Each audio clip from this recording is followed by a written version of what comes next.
2025 Colonial School Board meeting to order. Please rise as Dr. Jeff Menzer recites the Pledge of Allegiance. Pledge allegiance to the flag of the United States of America and to the republic for which it stands, one nation, under God, indivisible, with liberty and justice for all.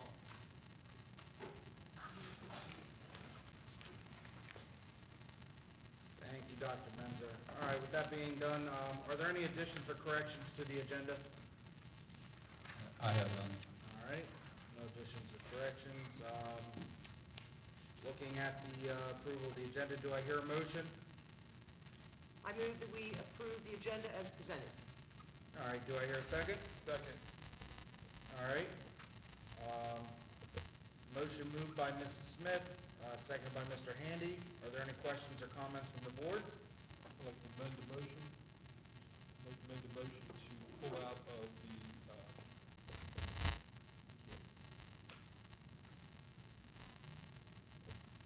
the consent agenda, and just for information purposes only, I'd like to stop and go over some of the increases that we had, that she and I have discussed over the last couple of days, on some of our contracts that we have.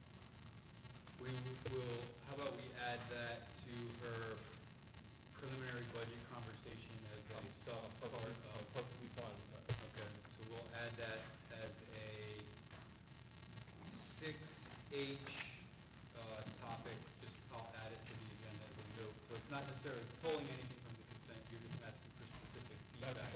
I'll accept that. Okay. I was gonna say, wasn't it already the plan?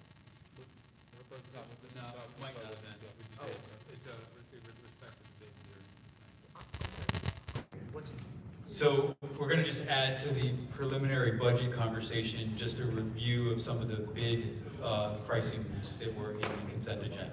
Oh, okay. Not any question or concern, I believe, with regards to the bids themselves, but just give them some context to I them. apologize, that, Yeah, no, there's some, out of the 49 things that were there, there's a couple there that Emily and I have been going back and forth on for the last couple of days on, and I think it's information that should be shared with. Cool.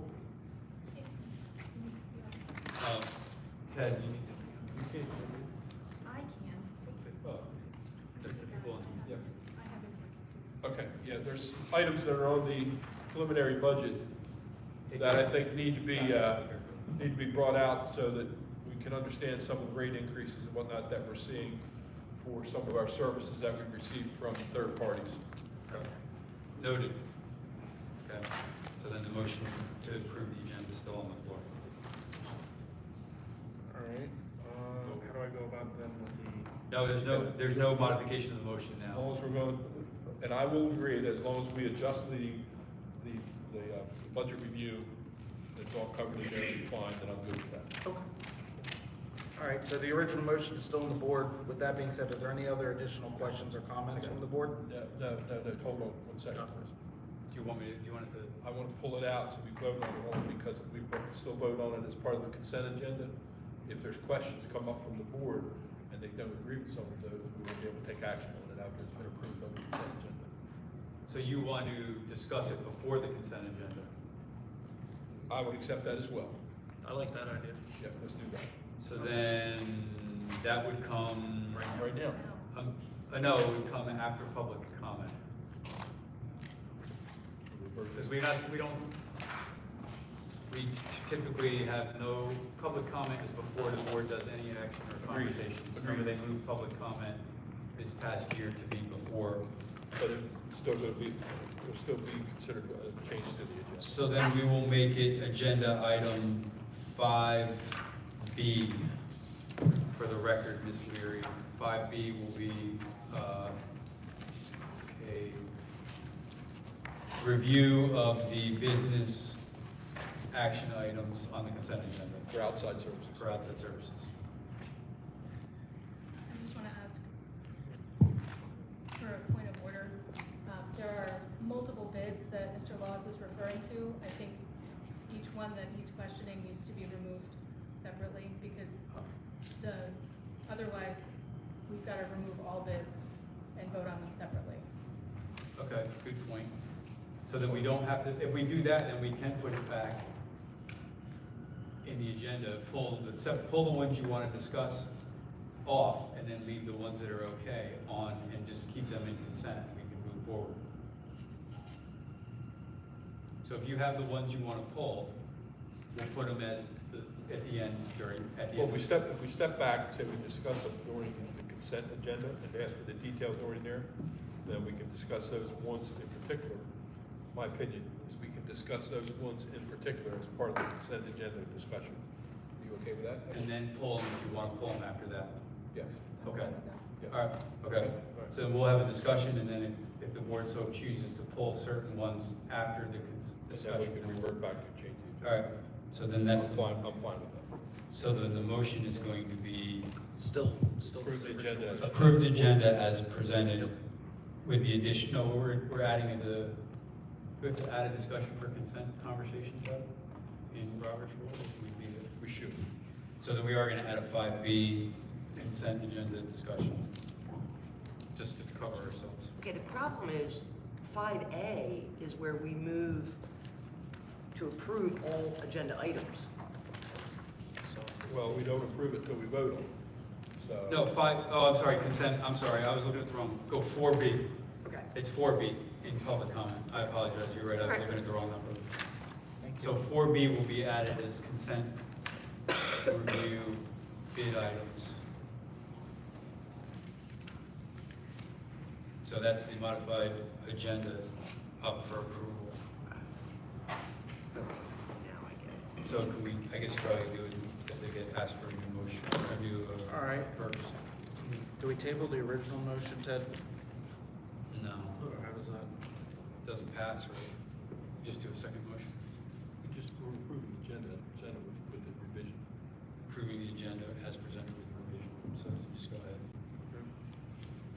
All right. With that being said, do I hear, so are there no questions or comments? Are there any other additional questions or comments from the board members? All right, none being said,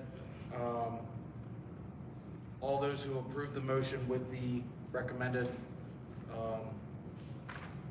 agenda item, please state, all those in favor, please state by saying yay, yay. Aye. Aye, yeah, sorry. Holy moly. All those opposed, nay. Motion carries. And I got my brain all, says it right there. All right. Okay, now you get a break. Yeah, I know. All right, moving on to our favorite portion of the meeting. We have public comment. All right, just to read a disclosure on it. Maximum of 3 minutes is allotted. You'll be called up when it is your turn to speak. Members of the public are expected to remain in the designated area for speaking with the board. Failure to remain in the designated area may result in the member of the public forfeiting their time to speak with the board. This session allows community members to discuss their views on issues and allows but doesn't obligate board members to respond within the 3-minute time slot allotted to individual public comment.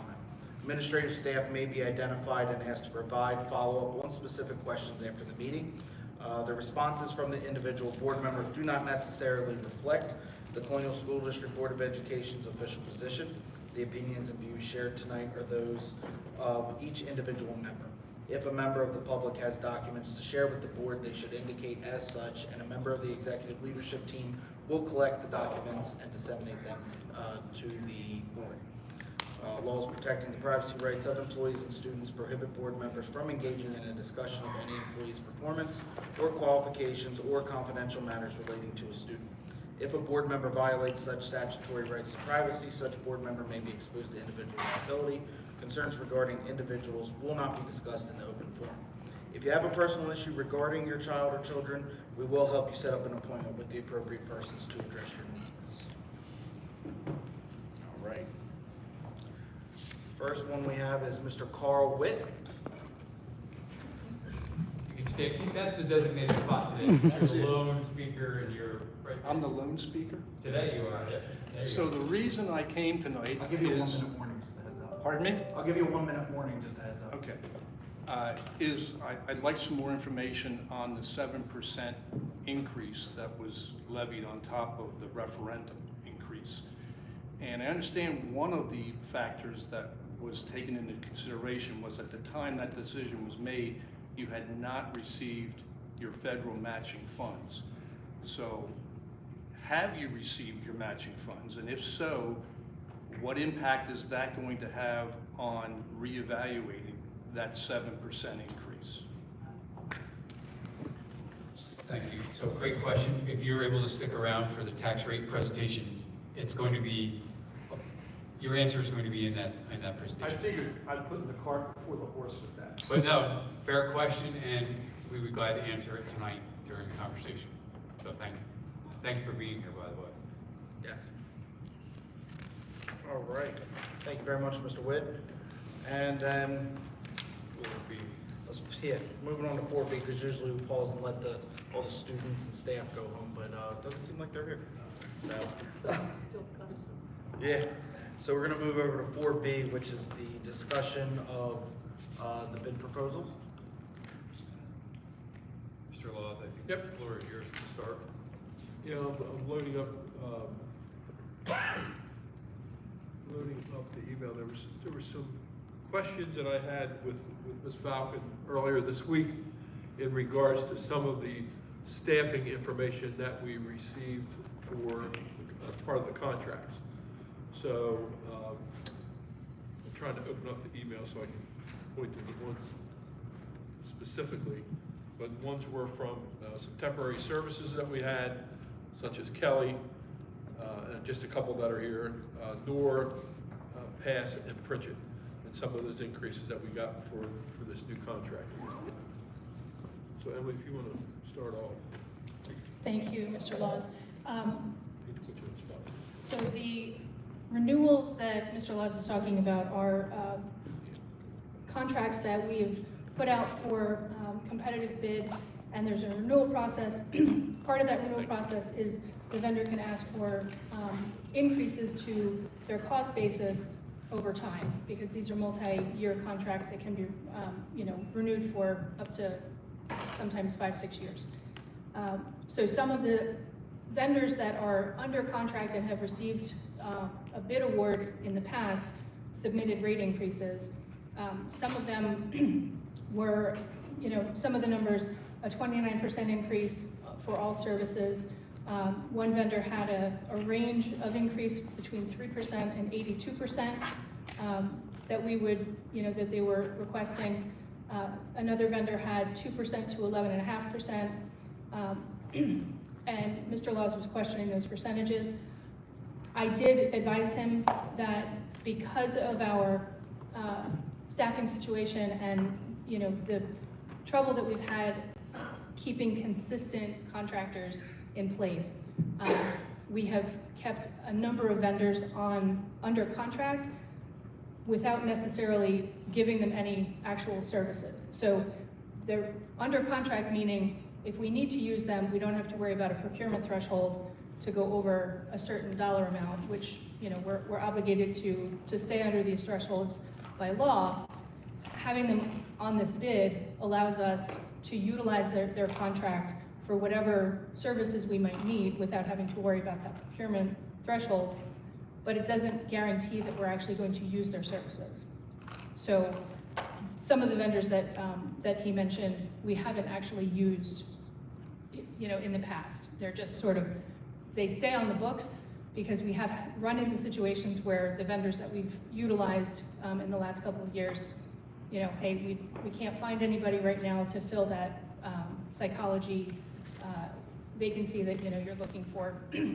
So we want to have as many options as possible for our schools to make sure that we can find qualified folks to get in, and provide the services, but we're not necessarily utilizing the vendors that have those dramatic cost increases. So are they on standby, like supplemental vendors? In case, Correct. in case you need them? Correct. They're basically, they've been given an award under a competitive bid, or they've been selected as a awarded vendor, but because it's a multi-vendor award, they're not necessarily guaranteed any work. So we only utilize them kind of as a last resort.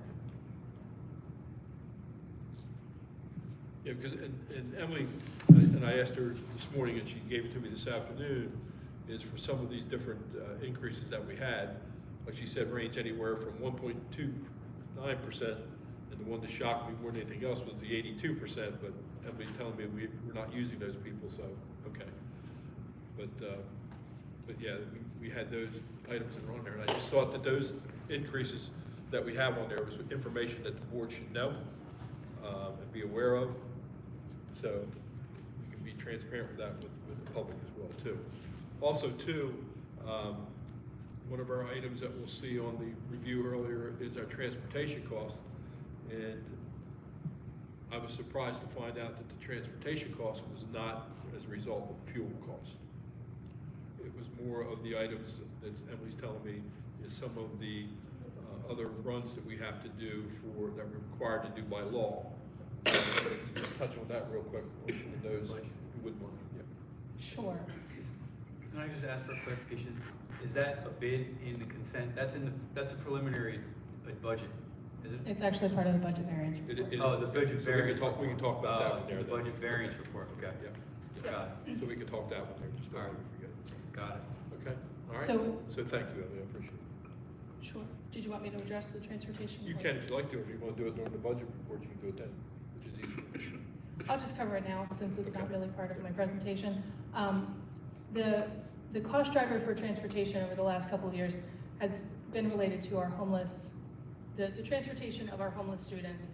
They have there's a federal guarantee that if you're a displaced student, you can stay at the school that you started the school year with to maintain continuity. And I believe Mr. Steffen was here a couple months ago providing information about that population. So in many cases, because of the kind of fluctuating nature of that population, the costs can be, significant and unpredictable. So that has driven some of our transportation costs higher over time. But the state does provide 90% of our actual expenses for those services. So even though the cost is increasing, the majority of that is picked up by additional revenues that come in from the state. Emily, what's the furthest that some of our students that we have to provide transportation are coming from? Sussex County, Stevenson House or Laurel. yeah. I mean, I believe as long as they're being educated, or as long as they live somewhere in Delaware, we're obligated to bring them up here if that is determined to be in the best interest of the student for their educational continuity. And is that due to their home address? That's due to when they became homeless, they were in a colonial school, or they resided in colonial. Was So- that McKinney-Vento? Yeah, it's under the McKinney-Vento federal guidelines. But in the definition of homeless, even if they're living with relatives, do they still fall underneath the definition of homeless? To be honest with you, I'm not an expert in that program, so I don't want I'm to, not sure which way it went either. yeah, I don't want to speak, because I'm not Maureen sure. deals with this on a regular basis, and they're considered They were displaced. considered doubled up. Doubled up. With a relative or a friend, but they are still in that McKinney-Vento population because they're not living in their own home space.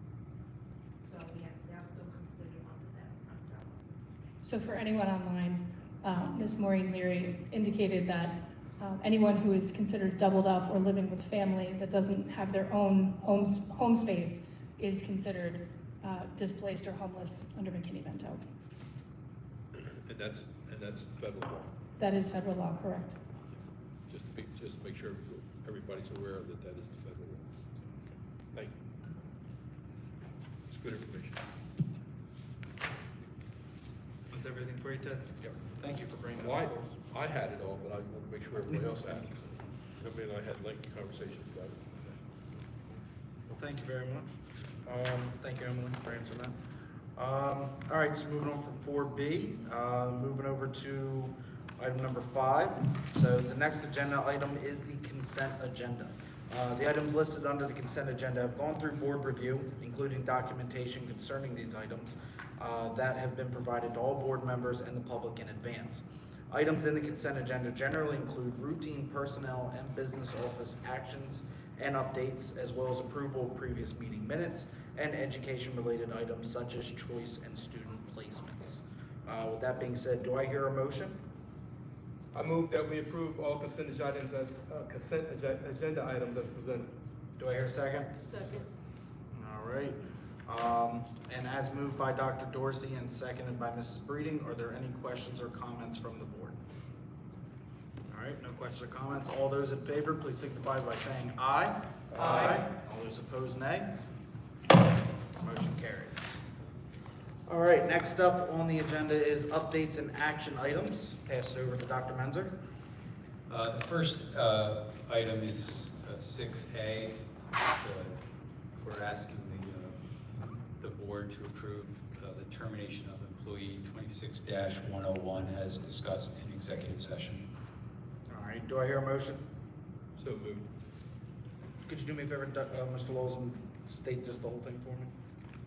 Make the motion that we accept the recommendation of the administration on employee number 26101. All right, thank you. Do I hear a second? Second. All right, as moved by Mr. Laws, seconded by Mrs. Smith. Are there any questions or comments from the board? All those in favor, please signify by saying aye. Aye. All those opposed, nay. Motion carried. The next agenda item is just for the board and the community's review, just where we are with the start of the school year. Our buildings are ready. Last month, the board received some updates on the building construction projects and renovations. We are, day one with staff was today. The schools were bustling with teachers. Staff, we are, I'm gonna knock wood, the HR gods are gonna frown upon me when I say we are fairly solidly staffed right now. We have not a lot of vacancies that are, we have less vacancies this time than we did last year this time. So, and it's less, we're down to single digits that are vacancies that are appearing as families. So people are last minute leaving and moving on to other places.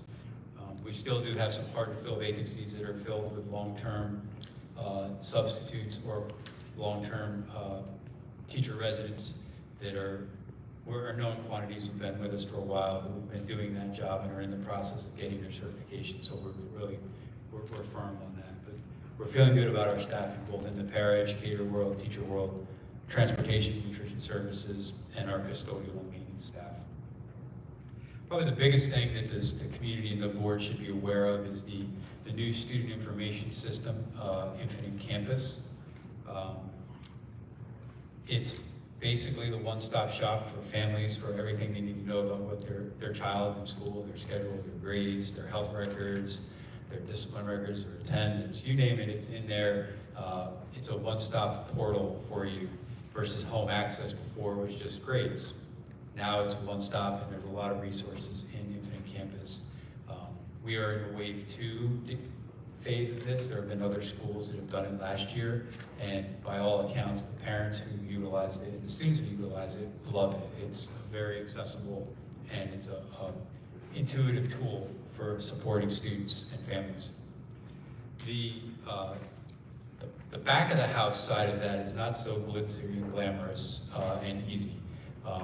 Most of the things that are connected to student information that people don't think about, such as transportation routing, special education tagging, multilanguage learner status, choice status, homeless status, all the things that run the back of the house to generate funding, to generate schedules, routes, rosters.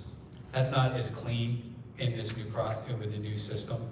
So there have been, some fits and starts with that. We do believe that since wave 1 was all of last school year, the state is getting closer to resolving some of the issues, specifically with the busology and the bus routes. I'm saying this because this is literally 12 hours old and it could be wrong right now. But as of last count, we had 400 students maybe in the district that were still struggling to get scheduled on the buses because of various things are getting kicked out because something's not input correctly in the system or it's not reading appropriately. That was supposed to get resolved. I don't know when or if that did. Same thing's happening with some of our special ed students who have coding issues according to the system that were not there prior to the rollover in the summer. So we are working through those. We just ask the community's patience for grace, with some grace and space as we work through it. There's not going to be. We've been very thoughtful and deliberate about the approach. We did open up the parent portal just to view, slow walk into it. People can get into it so they don't feel like they're missing something. 'Cause, the last thing we wanted is someone to open it up and be texting their friends and saying, "Oh, I see my schedule. I see this teacher, that teacher," and then 2 houses down, the family can't get into their portal. They're freaking out. Their kids panicking. "Oh my God, I got to buy my books. I don't know what I'm doing." The stress and strains at the start of the school year, we didn't want to exacerbate that. So it's a slow walk open. Portal opens, I believe, tomorrow afternoon, evening, or Thursday morning. Fingers crossed, we're going to flip a switch and schedules will appear. Potentially bus information round 1 if it's there, and then Friday afternoon another run bus information. So the current bus information will be ready by the weekend. That is a lofty expectation there, even though it sounds like a simple statement. That actually happening will be interesting. Let's just leave it at that. The one other big thing with Infinite Campus that we learned from Wave 1 schools is now if you come to register to a school in Colonial, you cannot register at the school. We have a centralized registration process that you do it online. Application is online. All you gotta do is go to the district website, any social media page for any school. There's a link for a submission for an online application. It'll get reviewed and processed by our centralized registration office. Message will go to the school, and then the school will reach out and take care of getting the student schedule and the bus information. Likewise, if you're unable to do it online, the district office now has a centralized registration office and center where families can go to get support with the registration process. The reason for that is because the new student information system is designed that you get a family profile when you register. If you go to register at 2 separate schools, it'll create 2 separate family profiles that will never talk, and the system will not connect. And the kids, it just creates a mess because now you have one family potentially getting information here for this child, but they can't get it for this family because all the information is already in for another profile. So we have one profile created at the centralized spot. They can have multiple schools and students registered under that profile. The other thing, the reason the centralized registration and address hub will be helpful is if Jeff Menzer goes to school at William Penn, my sister goes to school at Cary Downey, and my sister ended up going to live with another relative somewhere, and they changed her address at Cary Downey. They're changing my address to William Penn, and I drop off the William Penn rolls and disappear because my address has changed because I'm now somewhere else. So this has to be centralized and done in one spot so that it happens correctly, and then it gets communicated back out to the school. So we learn that is a painful process because now we have 1 or 2 people doing what 12 to 14 other individuals were doing all day long in the schools. So we are working through some growing pains there, but we're on track. We are definitely on track. Registrations are getting in, addresses are getting changed, student information is logging correctly. So if you hear families struggling with any of those topics, we know, and we're working through it with them as best we can. That's the biggest update I can give for the start of the school year. We are ready, buses will be ready to roll. Runs are looking good. Again, working through some last minute students. And they get in the building and I am told that schedules in the buildings are looking good. Like, in other words, they're not going to come in to a homeroom and get a blank schedule. Schedules are there. Everything's live. Everything looks good. That's a big relief. It's just getting them there and home in a timely manner, making sure they're on the right bus. And if they're a student who receives special services, that they're tagged appropriately and in the right classes based on that tag. So those are going to be some growing pains. I'll take any questions. Anybody's hearing anything? I know if you have friends in education, I'm certain Infinite Campus is the equivalent of a 4-letter word in their lexicon. I know educators across the state are getting trained now, and it's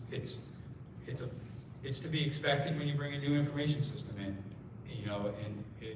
but at the end of the day, the experience will be positive. So that's it for the start of the school year. The next agenda item, you'll see you have an update from our safety and security department regarding some camera installations, some secure buzzers in classrooms. We continue to provide the public with, 4 times a year with an update on where the safety and security money is going that we receive from the state and it's from the local tax dollars. So that's there for the public. The next agenda item is we're asking the board, it's board policy manual, it's a second read. As you know, we were only seeking at this point 2 action items. And so the second read really is for board policy 004, the development of board policy, and number 0604, which is rescinding 604 based on legal counsel's recommendation and the fact that it's duplicative of state code. So at this point, we're seeking the board's consideration and action on that item. Do I hear a motion? I move that we approve policy number 004, development of board policy as presented. Do I hear a second? Second. All right, as moved by Ms. Smith, seconded by Mr. Handy. Are there any questions or comments from the board? All right, no questions or comments. All those in favor signify by saying aye. Aye. All those opposed, nay. All right, motion carries. And in regards to the other requests, do I hear a motion on that one? I move that we approve rescinding policy number 604, liability coverage policy as presented. Do I hear a second? Second. All right, as moved by Dr. Dorsey, seconded by Ms. Breeding. Are there any questions or comments? All right, all those in favor, please signify by saying aye. Aye. All those opposed, nay. Motion carries. So the next one is actually another policy manual recommendation that we're seeking, a motion in consideration of action, I'm sorry, by the board. This was based on our July meeting when we have for several years now had Robert's Rules of Order as an action item in July, that we approve it as our governing process. Mr. Laws brought up, can't we just make that part of policy? So we went and looked, and yes, we can. So as you saw, we added it to an existing policy. We didn't need a new one. It fit right in with policy 002, which is Board of Education meetings. So at this time, we're asking the board to do 2 things. One, waive the first and second read process that we do for traditional policy manual changes, but then also approve the new 002 policy as presented. So it's a double motion, but it goes hand in hand. Make a motion that we waive the first read, second read for policy number 002. Keep going. And you can approve it. You can do it all in one motion. Okay, and approve to add it to the board policy, existing board policy, Board of Education meetings.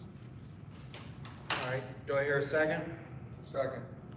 All right, as moved by Mr. Laws, seconded by Mr. Handy. Are there any questions or comments from the board? All right, all those in favor, please signify by saying aye. Aye. All those opposed, nay.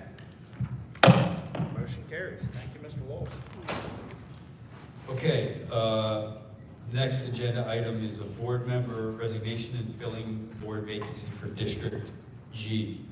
As we were aware during the last board meeting, Mr. Crossan announced that he was going to be submitting his resignation the following day. We did receive that resignation. As such, we have 3 motions on the table for us to move forward with filling that vacancy. We're seeking, the board needs to accept and approve the resignation, then also approve the posting that will go out to the community. It'll go out live on our social media and websites this afternoon, or as soon as this is approved by you, and then it'll be posted 2 consecutive weeks in the News Journal as well as for 2 consecutive weeks outside of every school building and district facility. That's what the posting describes, and it has like the area and explains what the process is. And then the third thing for approval is we ask that the board approve the candidate interview process that we have provided for them, for you to review. So it's 3 separate motions that will allow us to move forward with that vacancy. Make a motion that we accept Mr. Cross's resignation from the Colonial School District. Okay. Do I have a second? Second. All right. That being said, as motioned by Mr. Laws, seconded by Dr. Dorsey. All those in favor, please, or are there any questions or comments? With none, all those in favor, please signify by saying aye. Aye. All those opposed, nay. Motion 1 carries. All right, motion 2. Do I hear a motion? I move that we approve the posting for the vacant board seat for District G as presented. Do I hear a second? Second. All right, it's moved by Mr. Handy, seconded by Ms. Breeding. Any questions or comments in regards to this motion? All right, all those in favor, please signify by saying aye. Aye. All those opposed, nay. All right, motion 2 is carried. Moving over to motion 3. Do I hear a motion to approve the candidate interview process for District G vacancy as presented? I move that we approve the candidate interview process for District G as presented. Do I hear a second? Second. I was about to say, go for it there. Second should be the first. All right, as moved by Mrs. Smith and seconded by Mrs. Breeding. Are there any questions or comments? All right. Yep. No, I'd make a real quick one, that I actually went through this process 3 years ago, and I thought it was a very fair and organized process. Past 3 vacancies, I believe we've been using this one, so that's where we're going to approve it for the 4th. All right, any other questions or comments? All right, all those in favor, please signify by saying aye. Aye. All those opposed, nay. Motion 3 carries. All right, what's next for us? So next up, we have the FY26 tax rate discussion. As the board is aware and the community is aware, the legislator has opened the door, the opportunity for the district to adjust and modify the tax rate. We're going to have Ms. Falcon, our Chief Operating Officer, Chief Financial Officer and Operating, COO, Chief Operations Officer, walk us through our new recommendation to the board. We're probably going to want to turn around. So watch, this isn't necessarily ideal. The public's got a great view, but we're going to have to turn around in our seats and turn our backs to the public, and then we can talk through it after the presentation. Back and forth. That's what the old boards used to have to do. We used to be doing this one.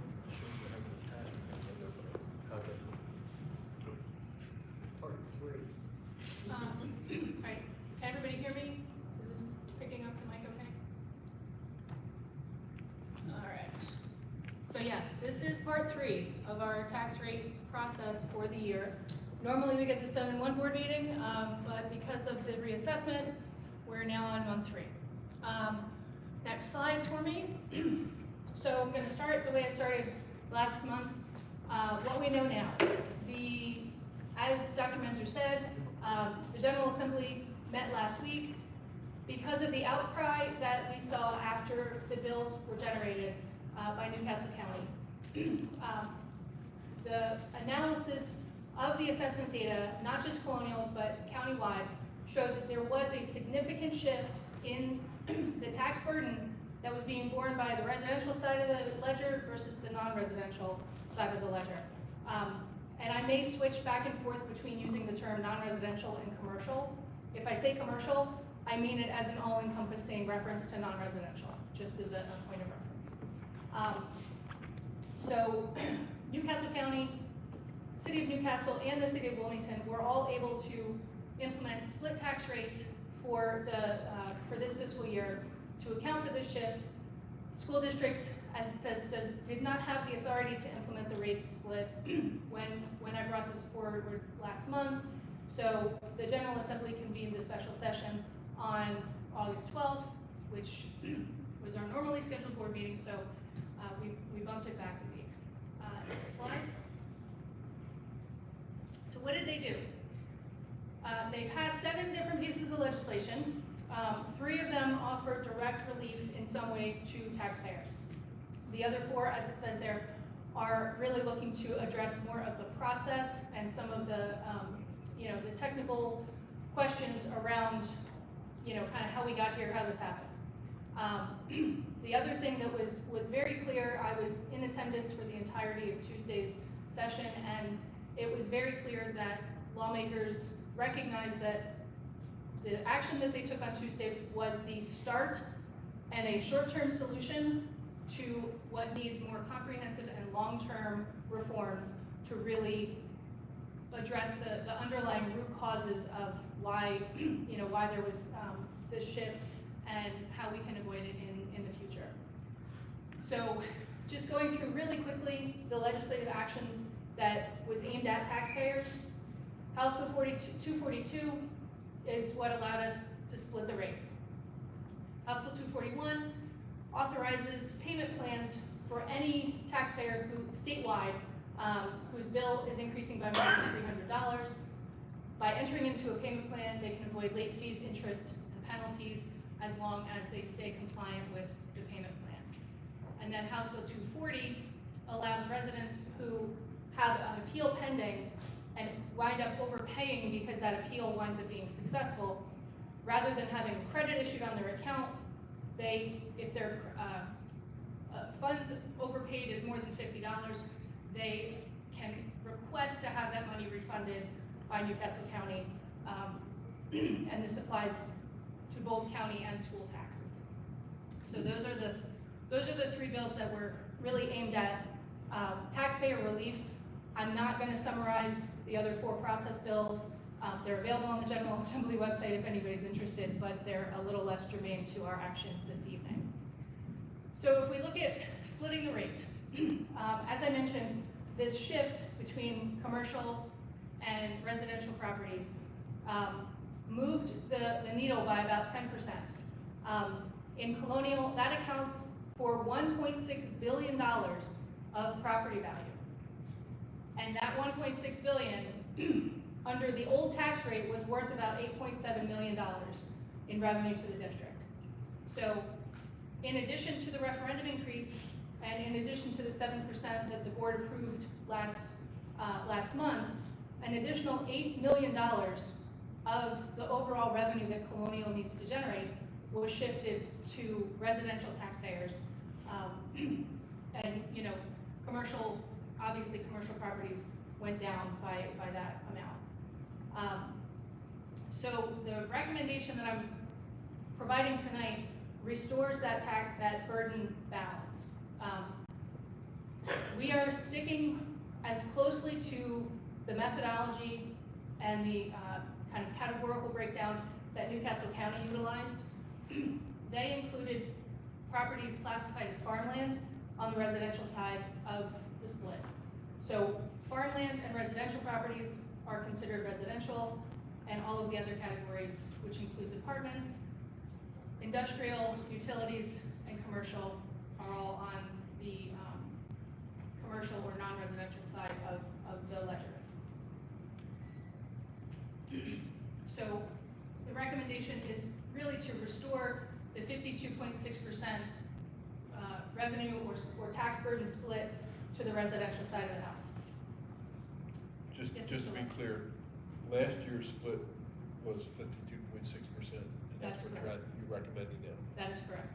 I'm recommending that we restore the previous year's balance. Okay. Okay. And one other note is that these calculations do account for kind of allocating the outstanding appeals into the bucket that they land in. And as you can see, residential appeals only accounted for 19% of the total value of appeals that we've got pending. So Emily, said another way, 80% of the appeals are on commercial property, Correct. Yes. which is 1.6 billion, no, more than. The appeals total is about $1.5 billion. Yeah, Thank you. yeah, yeah. The numbers line up in a way that's weird. I don't know if it's coincidental, but yeah. So this is a lot to take in, but you know, I got feedback from several folks that said it's going to be really important for us to show our work and really show kind of how these numbers came together. And so this is, trying to account for my falling microphone here, sorry. This walks you through so the top three buckets basically show the FY25 values, which was last year, and then the middle box is this year's values. It's kind of hard to see on the screen, but F and R are pink-ish, so that kind of signifies what's landing in the residential bucket. EC and ER are categorized as exempt commercial and exempt residential. Unfortunately, I was not able to get confirmation from the county as to why they were appearing in the parcel with, or in the database with a school taxable value associated with them when they're considered exempt. So I've backed those out of the calculation as I did last month. So I broke those down into the 7.8 million that's exempt on the residential side, getting backed out, and the corresponding value of exempt commercial properties getting backed out of the base on the commercial side. Can you define exempt commercial and exempt residential? Other than saying that the county indicates that it means that they are exempt from school taxes, no, I can't. You can't define why they fall underneath that classification. No, I don't have that information.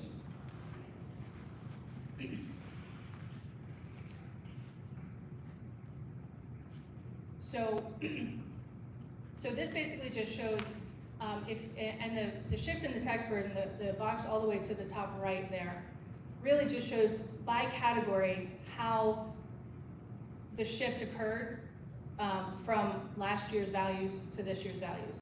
So you can see that the tax base of our commercial properties, when you look at that C category, which is the second from the top, there was $639 million worth of value removed from commercial properties around the district. And corresponding $1.5 billion of value was added to the residential side, or the residential category, which again, the 1.5 number kind of keeps popping up. But that is essentially the burden that our residential taxpayers absorbed because of how the reassessment numbers broke out. And I will just remind everyone that the formulation of these values is not something that Colonial was involved in. That is something that was administered by Newcastle County and conducted by Tyler Technologies. So the box sort of in the middle of the screen there just gives you some averages and some information that drives the rate calculations. The residential average that you have there is the value of the homes, correct?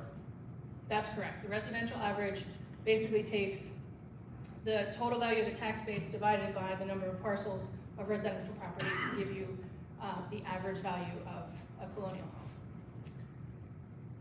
So when we isolate the residential tax base, we subtract out those exempt parcels. The appeals data, this is where, you know, I'm landing the appeals in the appropriate bucket. So we've got about $81.5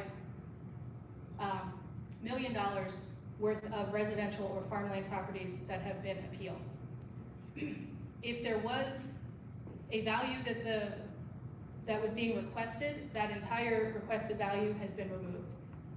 If the property did not have a requested value associated with it, I used the percentage that was represented by the parcels that had a known value requested, which for our district data, in total it was about 34%. The residential number wound up being a lot lower. On average, residential homeowners were only asking for about 22% relief of what their appeal was. So those numbers flowed through. So your tax base for residential is basically $9.5 billion, which is, I don't have a cursor to point, but the 9.5 billion that's in, Joe's gonna help me out. There we go. Nope, down to the 9.5, yep. So after the adjustments are made for the exempt parcels and the assumptions that I've made about the appeals that we're still facing, we're looking at $9.5 billion of residential property. The $43.2 million number is essentially the revenue share at 52.6%. Right, so we're taking that 52.6 of last year's burden. So residents last year contributed 52, I'm just gonna say 52 for sake of conversation. 52% of our revenue came from residents last year. 52% of the revenue that we've approved for this year is $43.2 million.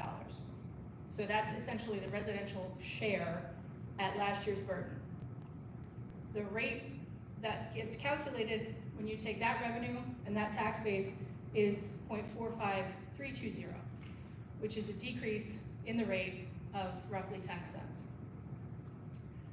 So the other numbers there really are just kind of to show some averages about how these numbers flow through on properties. Pre-reassessment, excuse me, the average bill, so that, you know, and the average assessed value on residential properties last year was about $58,800. That $58,800 valuation led to a tax bill that was about $1,300. The rate that was approved in July with the $336,000 average generated an $1,800 residential bill. By splitting the rate, we can bring that average down to $1,519 or $1,520.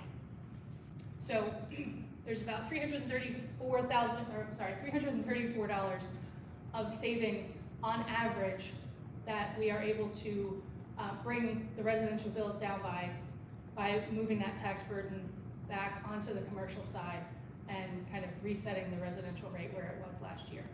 So of that last percentage, the 61%, is of the increases that Colonial taxpayers saw on their July bills.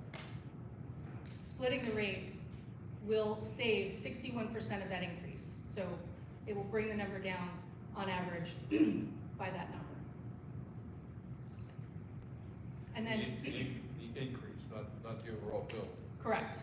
That is talking about just the amount of the increase that they see is coming down by about 61%. So the other side of the bottom box is our non-residential calculations. Same exact process with the numbers on the commercial side of the house. As you can see, because we are pushing more of the revenue burden onto the commercial side of the house, their rate is going up. So the rate that our commercial properties will face is 0.74294. The increase there on average is going to be about 35% from what their bill was in July, not from last year. Now that doesn't say that they're going to be paying 35% more than they were last year, because as you can see, you know, the way the numbers split out for commercial, it was kind of hard. The numbers were a little bit more all over the place. I was going to say, then you have to get leaning towards it, because we are seeing from the examples that were posted up on social media, news articles, that it was drastic undervalue of commercial properties that was believed. So I'm not an assessor. I'm not going to use the word undervalue because I can't make that statement. But on average, yeah, the average growth rate of our commercial properties was about 300% district-wide. The average growth rate on the residential side of the house was over 500%. The validity of those numbers are not for me to say. All right, so I think we can move on to the next slide. Nope, Mr. Laws, question? Coming back with the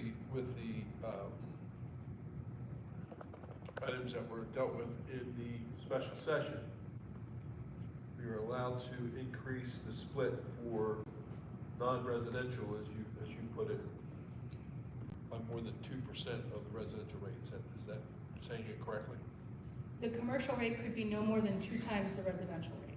And where do we stand on that right now, comparing our residential rate and the non-residential?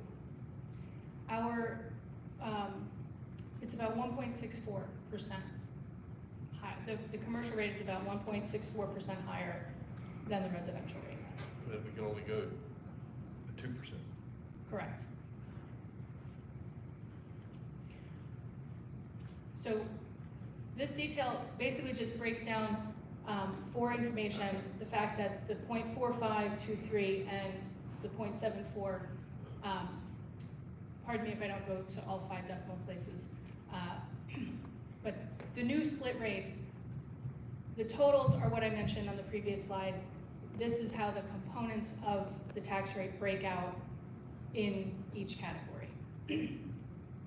So this is just basically to provide some information, for transparency, that those split rates, the 45 and the 74, are total tax rates.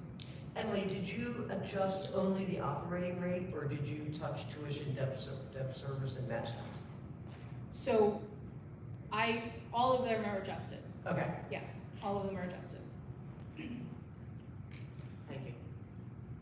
Because keeping them at the rate that they were at before would have, if I didn't modify them, it would have generated a different amount of revenue, and potentially more than was necessary, less than was necessary, so Okay, it required that everything gets kind of redone. okay. All right, so we're gonna move on to the next slide.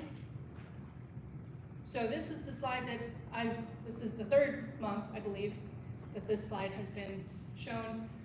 I did add the district average, just because in, these properties A, B, and C were not actuals, so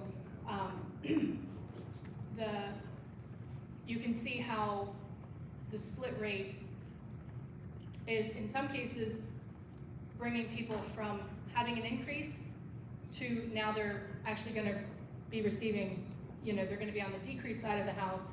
And property B was sort of the outlier property from last month that, we kind of discussed through, that even with no action by the board, even with no referendum increase, because the value of the property was so much higher than the average that was being seen district-wide, they were going to be seeing a higher bill regardless of the action taken by the board.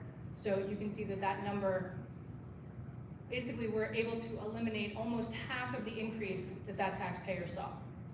Again, they are still looking at an increase, and some of that is, again, most of it is due to the assessed value that we really don't have that control over, but by doing the split, we can kind of get away from that, the average problem where if 300 is the commercial growth, 500 is the residential growth, when you blend them together, the average growth rate is 400. If you're over 400% growth, your bill goes up.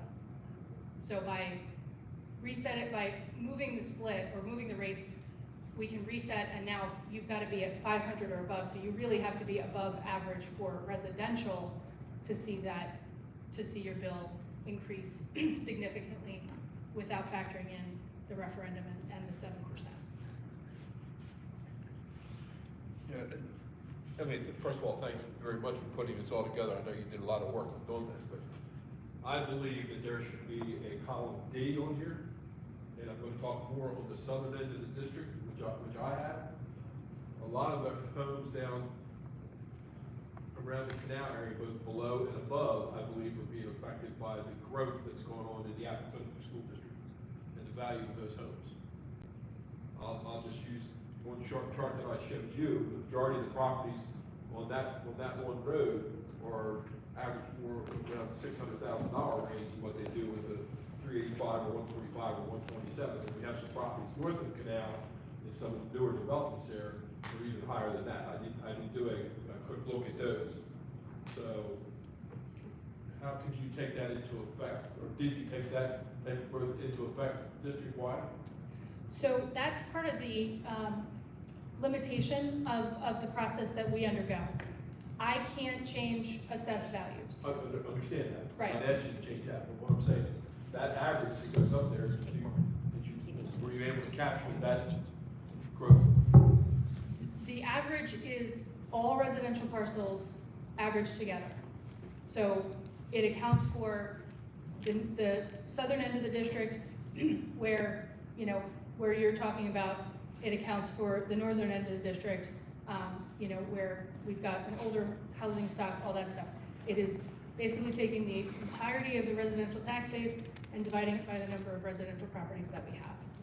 And understand, but again, part of that is some of these homes that we're talking about in that area, some of them are over 40 years old.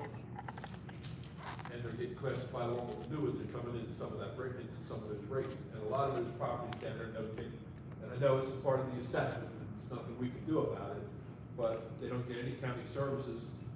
It's like, or public services like water, sewer, or anything like that. Everybody are all on those separate systems. So that's all part of the reassessment valuation that we don't have any control over. Understand that, but I just want to make sure that in your figures, you've taken all the parcels in the district. Yes, The information you have, so that information is included in your average. it absolutely is, yes. And I will just qualify that by saying that I am using data that came from the county. So my assumption is that that data is in the files that I received. As I told you previously, I know you're the bearer of the bad news here, but Does everybody get a sewer bill even if they don't have sewer service? No. no. Thank you. Tyler Technologies doesn't do that. I don't know. I would assume no, but I don't know. So can you answer this for me though, we are a lower tax rate than Apple, correct? I don't know. Well, I believe we are, but I assume can't we say. definitely I can't say. In all due respect, I don't care what Apple does. No, And we shouldn't either. Well, the only thing I was gonna say, silver lining for any of those properties who are dealing with any of that work, at But least they're gonna they're- charge a lower tax No, rate. it all gets compared to the same, though, that's the problem. Yeah, property value wise, it's a better tax rate. But go on, Clarence. And I will just add, as part of this discussion, if a property is overvalued, then the entire point of reassessment was to ensure that the taxation up and down the state was fair and equitable and representative of fair market values, at least on the residential side, because we know the commercial side of the house, there are other ways to value it, and that is an entirely different conversation that really is not for us to delve into because I can't speak with any expertise on it. But if your property, if you believe it to be overvalued, then, and you have not yet appealed, I would suggest putting an appeal forward to Newcastle County, because if your home is being taxed at a value that you don't believe is representative of what it's worth, you're not getting fair and equitable taxation, which was the entire point of reassessment. And I do believe that because of the uproar that has happened, rightfully so, I do believe that the number of appeals that we're going to see going into next year is going to be significantly, probably on par with what we're seeing now, or potentially even more. So, Joe, if you want to go to the next slide for me. Okay, so walking through some other considerations here. Mr. Laws mentioned the shift and the fact that House Bill 242 allows us to go basically to a 2-to-1 ratio. the maximum shift, if under law, we could move more of the burden to our commercial properties and lower the residential rate. However, as the first bullet under the last bullet on the slide says, 10% of our tax base is still under appeal. So $1.5 billion of property value is being appealed. 80% of that is commercial. The more the tax rate is on the commercial side, the more revenue is at stake when those values get taken off the books. So the number that I gave last month, that was potential revenue for that $1.5 billion of valuation, was about $8.5 million of revenue at the revenue neutral rate, right? So just accounting for our referendum, which was already taxpayer approved, no 7% increase, that 10% represents $8.5 million of revenue. If we maxed out our rate and maxed out that shift, now we're looking at $11.6 million of revenue that's still potentially going to erode and never actually be collected because we don't know how those appeals are going to land. And what number percentage were you saying you're seeing commercial versus residential as far as appeals, that the numbers they're asking for? Was it like 40-something% that commercial's asking for, where residential's asking about 22 or something like that? So part of the issue with what they're asking for is that they weren't required to ask for a number. And most of them were blank, correct? Right. Over half of the parcels that requested an appeal for Colonial had no value listed. So it's impossible to know what that owner is going into that appeal process asking for. And even though I think it's likely that they're not going to ask, they're not going to be wiped off the tax books entirely, it's impossible to know how much is at risk on any given parcel. So again, the methodology that I used to provide an estimate was, of the parcels that did have an appeal value, it represented about 34% of the total value of the property. I applied that 34% number to all the parcels that didn't ask for anything and basically wiped that number off the books, assuming that every appeal was granted. Because it doesn't account for all of the rest. So not only are we putting more revenue at risk by shifting the tax rate and splitting the tax rate, I should say, and the recommendation, I am comfortable restoring the tax burden, even though that does increase the revenue that's at risk with the commercial appeals.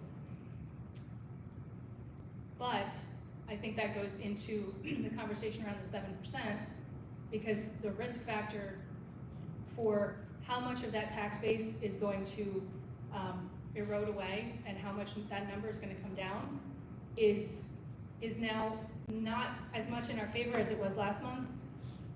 I do believe that it's a subjective process, and I think facing a higher tax burden or a higher tax rate, commercial properties are more likely to get more of what they're asking for. So, so again, the risk that we are facing is still greater than the amount of revenue that the 7% represents.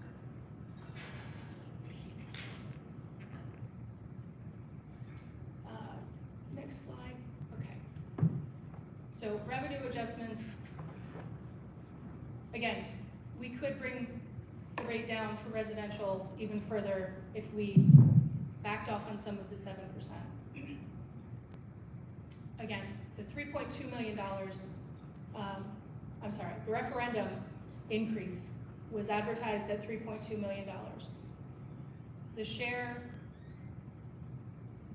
of the tax rate that represents that $3.2 million is now down to 1.8 cents.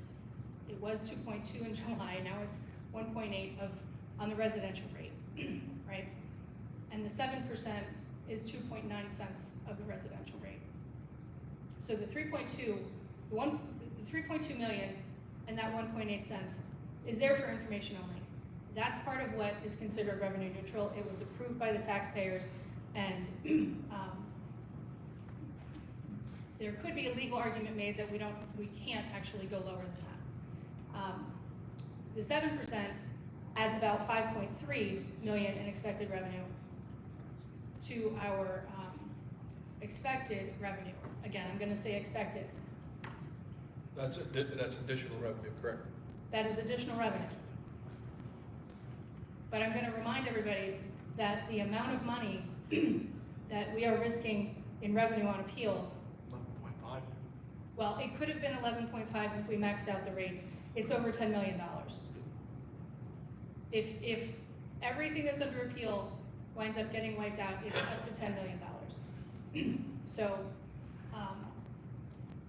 my assumption takes about $3.5 million of the appeal value off of these calculations, but that leaves $7 to $8 million of revenue that's at stake with those appeals, that depending on how they break and depending on whether or not my assumptions are accurate, means revenue that we're not going to see.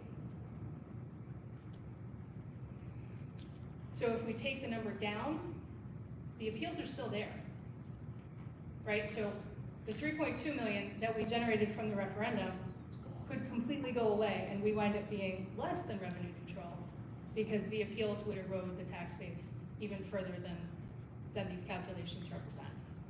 So for us to stay at the quote-unquote revenue neutral, that number needs to be what? The tax rate? Let me get the exact. To be revenue neutral, are you talking about with the assumed possibility of loss? It's hard, how do you, Look, let's be honest. Governor put out there, he expected everything to be revenue neutral.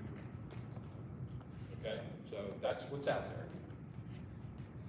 And you're Mr. Witt, you're seeing some of your answer right here, as you can see the dilemma that we face. So if we went down to revenue neutral, which I'm defining as last year's revenue plus the referendum revenue that's taxpayer approved, our tax rate, total tax rate would go down to 42,271. And where would that put us at risk? That would put us at what? Instead of the 10 million, that would put us at risk for what value? Ted, I'm having trouble hearing you. I said, what would that amount be, what we would be at risk? You're saying now it's roughly 10 Taking million. our tax rate down because of a revenue adjustment doesn't do anything for how much is at just risk. keep the Okay. number high, the other number's higher. So Okay. it's just more, It's just, we're basically saying we're expecting to generate less revenue. We're approving less revenue coming into the district. But the number, the amount that we are still risking not getting, if the appeals are not, if my assumptions are wrong, essentially, that stays the same. Stays the same. I was gonna say, so now from what we're looking at this one, the risk is now higher of lost revenue Correct. Right. by over $2.5 more million. It's about, Well, yeah, because 2 you million. said slightly over ish. 10. Yeah. So we're now dealing with a whole, and this is all based off of a random number that you guys, the CFOs, have kind of came together and made a wild guess on, based on information from the county, which was extremely limited. I wouldn't say it's random or wild. sorry, I would it's say it not was based off of the pattern of information that was out there. Trying to calculate what the risk is, to not calculate the risk would be fiscally silly for us to put the district in that kind of jeopardy in terms of losing revenue. So you have to kind of, I mean, I hear what Mr. Laws is saying about like going revenue neutral because the governor said it. I mean, all due respect, the governor said a lot of things. I mean, and so, we have to look out for the students in this district to make sure that we open doors, have buses running, get them fed, keep the buildings clean, get them instructed, provide them the services that the community expects. And this is a measured approach to maintaining the district's function but also recognizing the stress and strain that this has created for the community, specifically the residents in this first go-round. Right. And I was getting ready to add to that, and I don't disagree with what you're saying, but we also owe it to the community that we're reasonable and be respectful of their needs. I can't, I'm sorry, I can't hear. I said we also, I agree with Jeffrey, okay, about what we owe to the students and whatnot, but we also have to be reasonable and respectful of what our community needs as well too. And we agree 100%. Which is why I was asking that more for the public that's here who maybe hasn't heard our discussions over the previous months in our other meetings. So. Ms. Falcon? Do you have more to that, Please. President? I do. Oh. Yeah. Go. Just questions come up when we do it. Use the microphone. Yeah, I'm great. So we've talked about the appeals. I'm not going to go through that again. You know, some of the other factors that are still out there, and you know, the legislative impact is really unknown. Or I'm sorry, the financial impact is unknown. These long-term reforms, right? The General Assembly has indicated that they're not done. They just started, right? Tuesday's action was the start of it, not the finish. So some of the ideas, some of the reforms that could be put in place going forward, you know, have the potential to have a negative impact on our revenue stream. I do have a lot of faith in our elected officials, our members of the General Assembly who were working closely with us in the districts to try to stay in lockstep and understand the impact of the legislation that they were putting forward. And I believe that partnership and cooperation will continue. But the reality is that, you know, they can't always make everybody happy. And some of the things that could get put on the table may have an impact that we need to figure out how to manage in the future. And the federal uncertainty, to address the public comment that we got earlier, the grant funds that were part of the picture that we were looking at last month, they have been released. So there was $1.3 million of grant funding that was sort of being held up. So that is, you know, coming. We are expecting that. But I think it's fair to say that this administration has shown that, you know, they are more than willing to make cuts in the future, and that is something that we also have to account for because the risk of losing federal funding, again, has not been this high in my, you know, 12-year tenure here.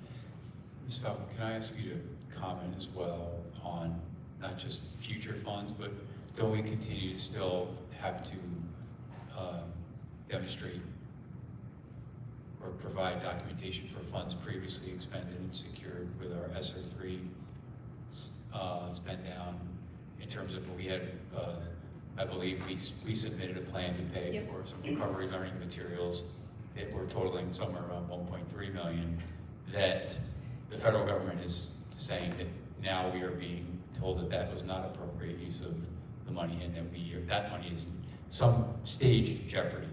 It was last I heard. So I want to clarify, it wasn't that it was an inappropriate use of the money. Correct. The time frame that was associated with some of the purchase, because it was a multi-year curriculum purchase, the feds flagged the fact that they felt like we extended, you know, the services or the materials that we were going to be receiving too far in the future to utilize these funds. All right. That was kind of a misunderstanding that we provided documentation for. We've paid the vendor that $1.3 million. The feds have not yet reimbursed Delaware for that expenditure. So if the feds don't, and I haven't heard back from DOE, so I'm hoping that, you know, they got a green light and they've gotten the money and they just haven't let us know yet. But it is possible that, you know, the feds could say, no, we're not going to reimburse that, in which case DOE would basically come to us and say, you got to find another $1.3 million to pay us back because we fronted the federal money. So, Just wanted to point out. Is that our issue or is that the state's issue? the state will make it our issue. Yep.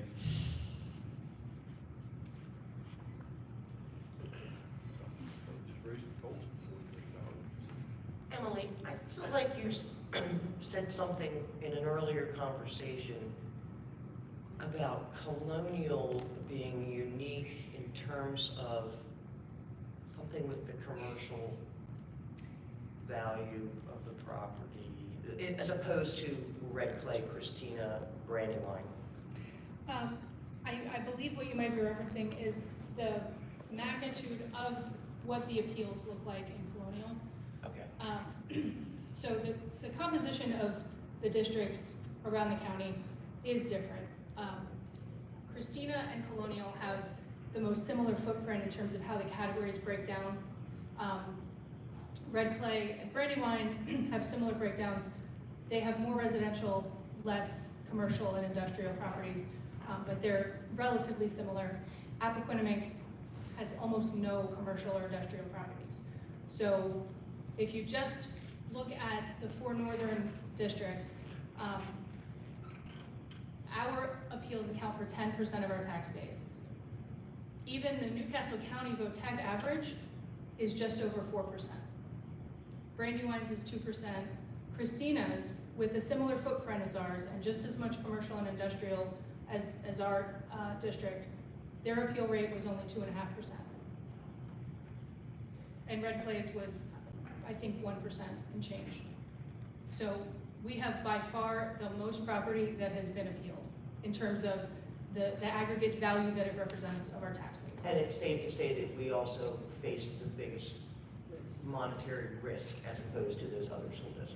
That's absolutely correct. Yes. Thank you. Yep. I think I do have a couple more slides. I'm just going to drag this out. Oh, no, just the one. Okay.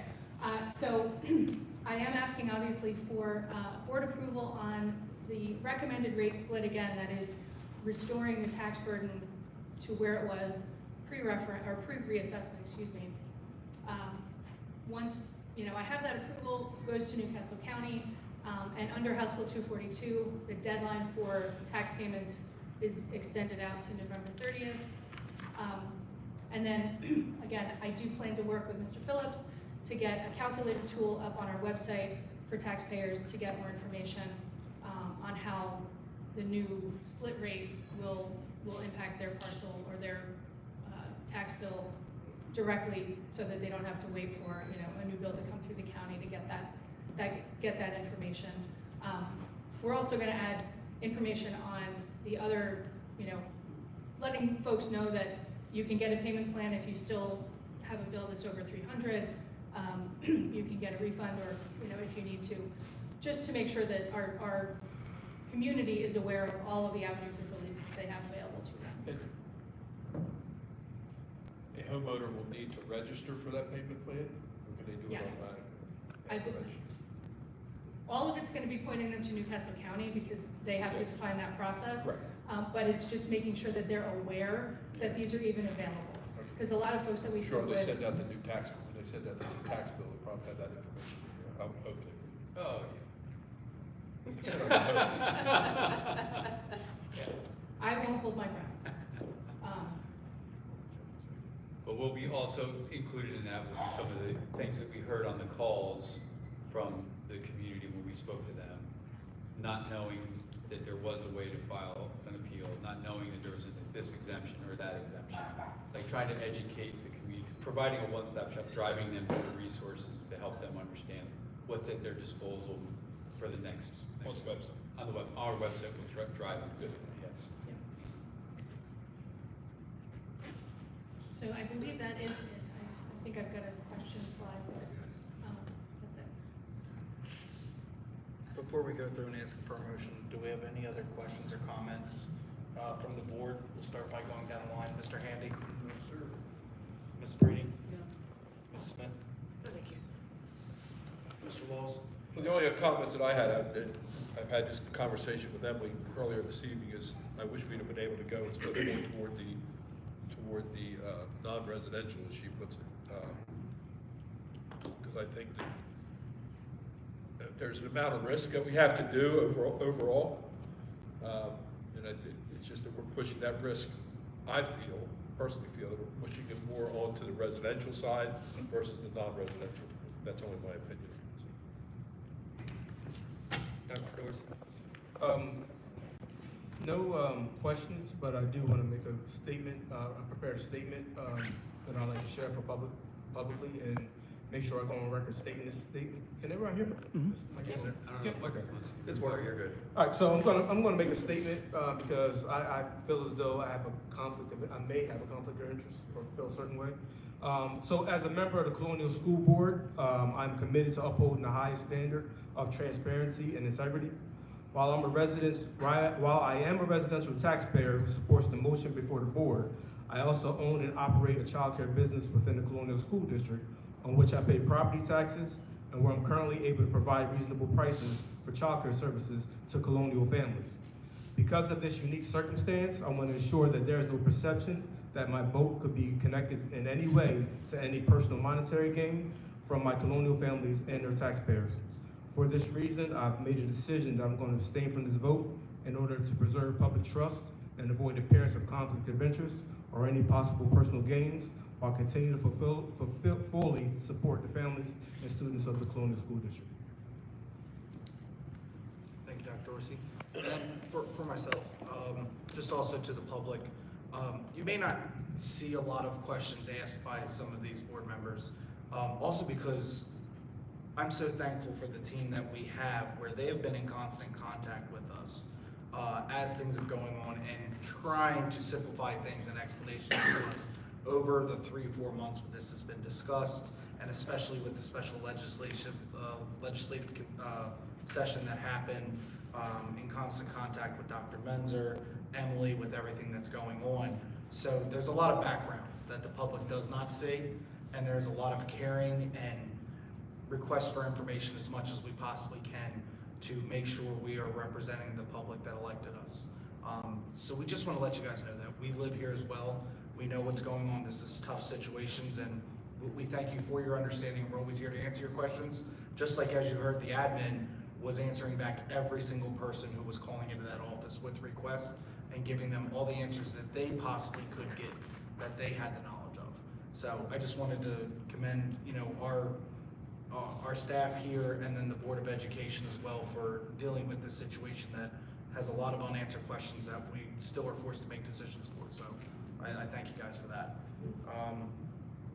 Emily, thank you for your presentation. With that being said, do I hear a motion? I move that we approve the split tax rate as presented for fiscal year beginning July 1, 2025, and grant authorization to the President, Vice President, and Executive Secretary of the Colonial School Board of Education to issue a tax warrant to Newcastle County Department of Finance as determined by the board. Do I hear a second? I second. All right. As moved by Mrs. Smith, second by Mrs. Breeding. Are there any additional questions or comments from the board? I will ask for a vote by roll call in regards to this motion. We'll start at the end of the table. Mr. Handy? Ms. Breeding? Ms. Smith? Aye. Mr. Laws? No. Dr. Dorsey is abstained. And for myself, aye. With a 4-1 vote, motion carries. All right, and what else do we have? Miss Falcon again. It's her night. It's all about. One comment. Yes, Emily, sir. thank you very much for all the work you put in putting those numbers together. I know Yeah, you struggled over that, took a lot of heat from people, so thank you. Mr. Laws, I also too want to echo your sentiment about Emily's work in this space, both for the district and for the community, but as well as with her colleagues and peers across the state, and with the legislators and the folks who are trying to make a difficult situation better for the community. She has spent a lot of her time and energy to try to do the right thing, and that to me is not always the easy thing to do, but it is always the right thing to do. And so we do appreciate what she's done, and are very confident that the path forward for Colonial will continue to be positive. We'll continue to be responsive to the community, and when we're able to, we will make sure that the community feels that as well. So I just want to say thank you. Thank you. Thank you. And the burden is now on county's assessment versus our tax rates. Correct. Okay. There you go.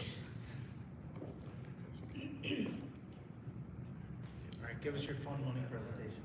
Okay. So this, I have shortened this, anticipating that the prior presentation may be a little long. So we're gonna run through this pretty quickly. The prelim budget is, basically, this holds us over until our unit count, information and funding is finalized by the state. We did review this document, at the Citizens Finance Committee meeting on August 5th. State funds, we are looking at a 4.1% increase over last year. That is entirely in the restricted funding category. As you can see, there was increased salary dollars allocated for implementing the PEC recommendations, which is the Public Education Compensation Committee to increase teacher salaries and other education salaries across the board, as well as increased funding in transportation, as well as another year of enhanced minor cap dollars that were allocated. Because of our stagnant and slightly declining enrollment projections, the discretionary funding that is associated with units is projected to decrease slightly. Local funds obviously are increasing due to the referendum, plus the 7% revenue enhancement that was just preserved with the board vote, as well as thankfully strong interest collections that are adding to our bottom line.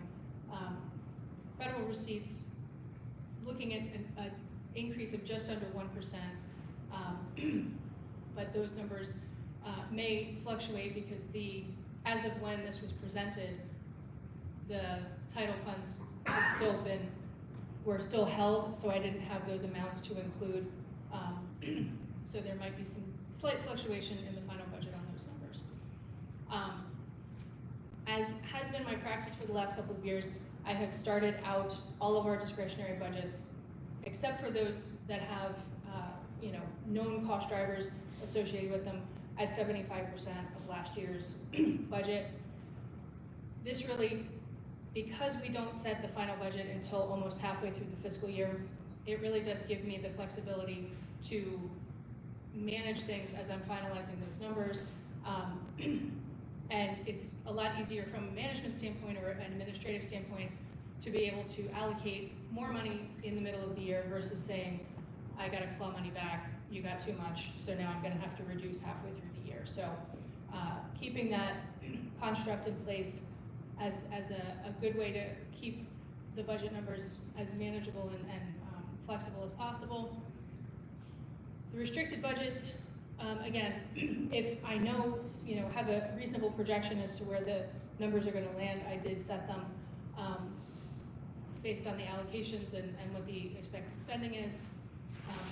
So even with setting a lot of our discretionary budgets at 75%, we're looking at 1% budget growth because of those areas that I mentioned. On the revenue side, where salaries are expecting to go up, there's a healthy increase in transportation, and the minor cap funding, I think that was a 70% increase over last year. So that's pulling that number up above 1. And some other items, just as a note, several of the budget lines within Leach are being collapsed. These were relatively small categorical lines that really had kind of not been actively managed. They were just sort of stagnant allocations that had been there historically. It becomes cumbersome for the Leach administration and the principal to know which budget to code things to, so we've collapsed it into the general funding line for Leach to make things a little bit easier. And then obviously the details of our nutrition and transportation budgets, which do get broken out a little bit more discreetly in the final budget, need to wait for our enrollment and unit numbers to come in for that. And then there is also the property tax rates and expected receipts for, and those will be added. They're not actually added in what was presented tonight because I unfortunately didn't have time to update that piece of the budget, given, given the prep for the previous presentation. And it also includes a summary of our major cap funds as well. So we are going to continue to play things, very safely and be very responsible and have a belt-tightening attitude in how we're approaching our budget growth, despite having, not even fully implemented the referendum that was passed last year, our enrollment, and all of the uncertainty that was discussed previously this evening mean that we really need to make sure that we are maximizing every dollar that we know we're going to get for efficiency, and making sure that what we are putting in front of our kids and our staff is the most effective use of the resources that we do have to manage. And I would welcome any questions or a motion to approve. Oh, look at you. Now that we've confirmed that Emily can't read our minds, couldn't know that we were gonna approve that tax rate. Go down the line real quick. Mr. Handy, do you have any questions? Nope. Ms. Breeding? Ms. Smith? No. Mr. Laws? We've already went over my question. Dr. Dorsey? No questions. All right. I don't have any, except everyone on the CFOC is good and they were good with it, so. Correct, yes, they did vote to recommend approval to the board. We're very proud of our CFOC here to the public, so, and we know they take it very seriously, so we appreciate that. With that being said, do I hear a motion? I move that we approve the preliminary budget for the 2025 to 2026 school year as presented. Do I hear a second? Second. All right, as moved by Ms. Breeding, second by Dr. Dorsey. Are there any questions or comments from the board? All right, no questions or comments. All those in favor, please signify by saying aye. Aye. All those opposed, nay. Motion's carried. Did your question get answered? I have a follow-up question. Oh, well, that's what I was gonna say, someone can reach out or we can try to answer it. for Catch us you. right after. Let's adjourn and we'll catch up since you got it. All right, thank you very much to the public who did come. And then come see us right afterwards, because you missed public comment, but we're happy to answer questions that you have right after the meeting's over. Oh, sorry, I was talking to the lady behind me, she had her hand raised. Sorry, Mr. Witt. Do I hear a motion to adjourn? Really? I move for adjournment. All right, do I have a second? Second. All right, that's moved by Ms. Smith and seconded by Ms. Breeding. All those in favor, please signify by saying aye. Aye. All those opposed, nay. Motion carries, meeting adjourned. Thank you very much.